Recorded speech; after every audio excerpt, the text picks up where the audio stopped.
এরপরে আরেকটা মহিলারও কথা একবার রাসূল সাল্লাল্লাহু আলাইহি সাল্লামকে বলা হয়েছিল।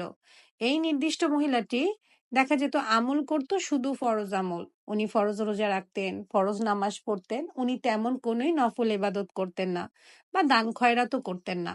কিন্তু উনার একটা খুব ভালো অভ্যাস ছিল, উনার মুখের ভাষা। উনি সবার সাথে খুব ভালো ভাষায় কথা বলতেন, খুব মিষ্টি, মিষ্টি কথা বলতেন।